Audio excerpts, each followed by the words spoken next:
आप कितना मांग रहे हैं ये भी अभी असमंजस है। ये तो अंदर की बात है और इनका हाईकमान चाहे हमारा हाईकमान सब समझ रहा है कि कैसे बांटा जाएगा और सब सही हो जाएगा।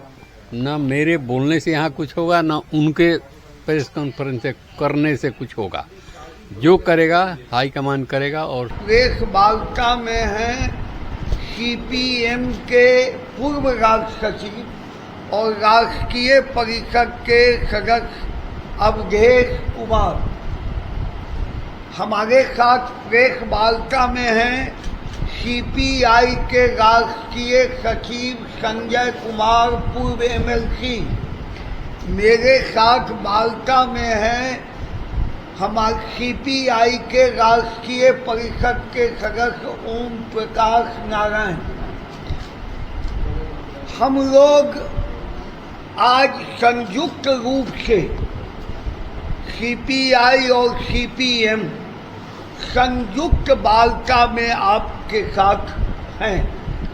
आज के प्रेस वार्ता का है विधानसभा चुनाव और विधानसभा चुनाव में आपके माध्यम से मैं चाहता हूं कि सीपीआई सीपीएम की मांगना है कि अब अविलंब जल्द से जल्द सीटों का बंटवारा हो।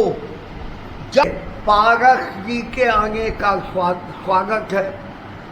झारखंड मुक्ति मोर्चा के गठबंधन में आने का स्वागत है, लेकिन हमारी जो सांगठनिक और जनता का जनमत है उसमें हमने मिनिमम 24 सीट दी है और इन्होंने मिनिमम 11 सीट दी है। यह हमारा आपके माध्यम से है कि बड़े दल, मैं तो बार बार बोल रहा हूं कि बड़े दल को अपने कोटा से क्या करना है और सीपीआई सीपीएम को सीट देंगी। वो चाहते हैं कि महागठबंधन का चेहरा हमारे गठबंधन के कोऑर्डिनेशन कमेटी के अध्यक्ष तेजस्वी यादव मुख्यमंत्री के चेहरा, जो दल अभी तक मुख्यमंत्री चेहरा का के बारे में मूक हैं, उनसे भी मेरा आग्रह है कि वह गठबंधन के अंदर तेजस्वी यादव के मुख्यमंत्री चेहरा को घोषित करें।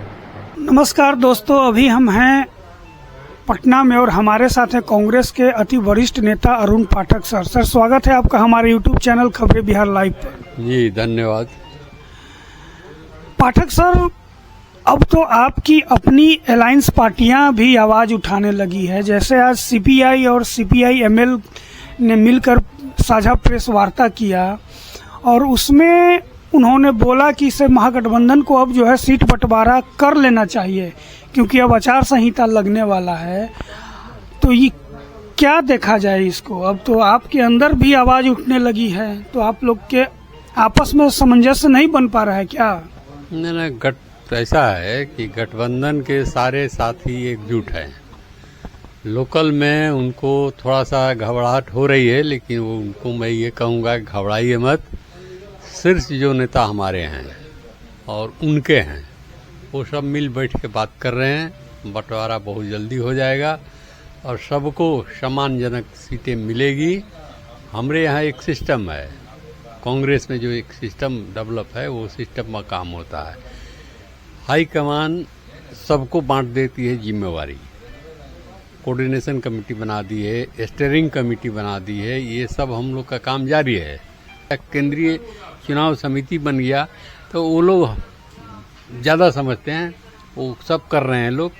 और किसी साथी को मैं कहता हूं जो इंडिया गठबंधन के लोग हैं उनको इस पर चिंतित होने की ज़रूरत नहीं है। उनके भी जो शीर्ष नेता हैं, जो हाईकमान हैं, वो भी बातचीत कर रहे हैं ना, बैठ रहे कर रहे हैं। वो हो जाएगा, दिखाई देगा और संतोषजनक होगा। तो कोई कंफ्यूजन नहीं है, सामंजस्य कैसे बनाइएगा? आखिर ये लोग भी 24 सीट मांग रहे हैं, सीपीआई एमएल जो है 11 सीट मांग रही है, ऐसा और आप कितना मांग रहे हैं ये भी अभी असमंजस है। ये तो अंदर की बात है और इनका हाईकमान चाहे हमारा हाईकमान सब समझ रहा है कि कैसे बांटा जाएगा और सब सही हो जाएगा। न मेरे बोलने से यहाँ कुछ होगा, न उनके प्रेस कॉन्फ्रेंस से करने से कुछ होगा। जो करेगा हाईकमान करेगा और सम्मानजनक करेगा, सब संतुष्ट रहेंगे, साथ में लड़ेंगे, ये मैं बता रहा हूँ। अच्छा, उन्होंने यह भी कहा कि कांग्रेस से आग्रह करते हैं कि मुख्यमंत्री का चेहरा तेजस्वी यादव को घोषित करे। अब कैसे कहते हैं, पांडे जी बोले हैं प्रेस कॉन्फ्रेंस में बोले हैं। अब तो मैं तो उनके बात को काट नहीं रहा हूँ, लेकिन पहले भी हम कह चुके हैं कि हम लोग के यहाँ बिल्कुल लोकतांत्रिक तौर तरीका है। पहले हम लोग किसी को चेहरा आज तक किसी राज्य में घोषित नहीं किए हैं कि ये चेहरा पर लड़ रहे हैं। हमारा नेता हैं राहुल गांधी, उनके चेहरा पर लड़ते हैं। श्रीमती सोनिया गांधी जब शीर्ष पर थी तो उनके नाम पर लड़ते थे, और आज हम लोग राहुल गांधी के नाम पर लड़ रहे हैं। इस पे चेहरा घोषित करने के लिए कोई औचित्य नहीं है। तो बिहार में भी राहुल गांधी जी के ही नाम पर लड़िएगा? पूरे देश में लड़ते हैं राहुल गांधी के नाम पर। तो यहाँ तो राष्ट्रीय जनता दल के साथ आप लोग हैं। वो तो गठबंधन के साथ ही हैं। और जो घोषित करने का बात है, मैं समझता हूँ कि यहाँ जो हिंदुस्तान में है, जो संविधान है, जो नीति है, वो प्रत्यक्ष रूप से किसी मुख्यमंत्री को नहीं चुना जाता है, प्रधानमंत्री को नहीं चुना जाता है, राष्ट्रपति को भी नहीं चुना जाता है। यहाँ एक सिस्टम डेवलप है कि हम जनता के बीच में अपना समस्या, अपना नीति, अपना नियत लेके जाते हैं। उनको कहते हैं कि हमारा ये नीति है और यह नियम है। इस पर अगर जनता संतुष्ट होती हो तो मैंडेट देती है हमको, हमारे विधायक जीत के आएंगे। तो जितना विधायक आएंगे वो सब विधायक दल की बैठक में ये तय होगा कि फलना सदन का नेता होगा।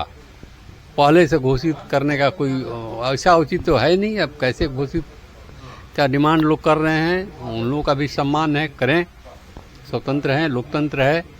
लेकिन हम लोग का जो नीति है, यही नीति है कि बिना चुनाव हुए विधायक को चुन के आए हम लोग घोषणा नहीं करते हैं, किसी चेहरे पर नहीं लड़ते हैं। अपना हाईकमान मेरा है, उसके चेहरे पर लड़ते हैं। अच्छा, कुछ अंदरूनी बात भी है क्या? कांग्रेस जो है पूरी तरह अपना मन नहीं पा रही है कि राजद के साथ हम लड़ें? कभी ये तो नहीं आप लोग का मंशा है कि जनसुराज तरफ भी चला जा सकते हैं? जनसुराज की तरफ किसी की तरफ जाने की कोई इच्छा नहीं है।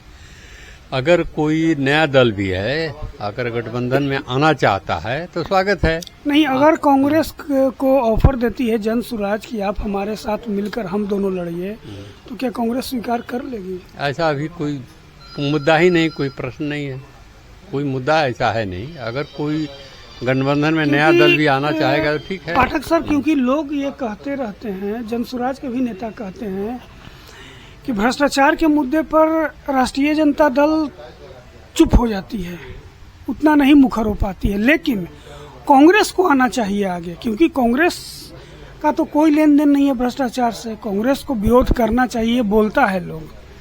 तो क्या ये माना जाए कि राजनीति तो संभावनाओं का खेल माना गया है, कहीं कांग्रेस और जनसुराज मिलकर तो नहीं चुनाव में आ जाए?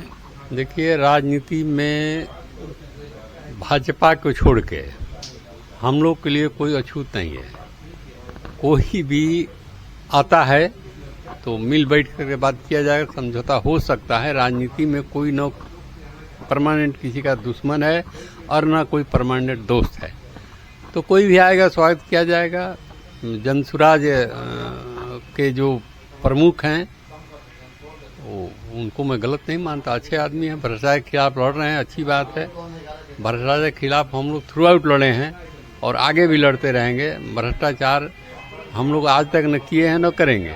हाँ, कुछ हमारे एलआई जो जिस समय थे वो कुछ किए, उनको सजा कानून दिया, लेकिन कांग्रेस कभी भी आपको भ्रष्टाचार में नहीं मिलेगा। कि जितना बाउंडर या जो कहता है लोग, वो सब जनता के सामने है। लोग तरह तरह की बात करते रहते हैं। बीजेपी वाले या संघ वाले का एक नीति रहा है कि वो लोग झूठी प्रचार करते हैं। बहुत दिन पहले आपको याद होगा कि नहीं होगा, एक बार लोग शुरू किया कि गणेश जी दूध पी रहे हैं और सारा देश को, पूरे देश को हर मंदिरों में महिलाएं दूध पिलाना शुरू कर दी। वो कुछ था नहीं, वो सिर्फ आरएसएस वालों का एक प्रचार था। उसी तरह से आरएसएस जैसे भाजपा एक है, 102 उसका संस्था है जो ये सब प्रचार करते रहती है। कांग्रेस का आज तक कोई भ्रष्टाचार का प्रूफ सामने नहीं आया है और आगे भी नहीं आएगा।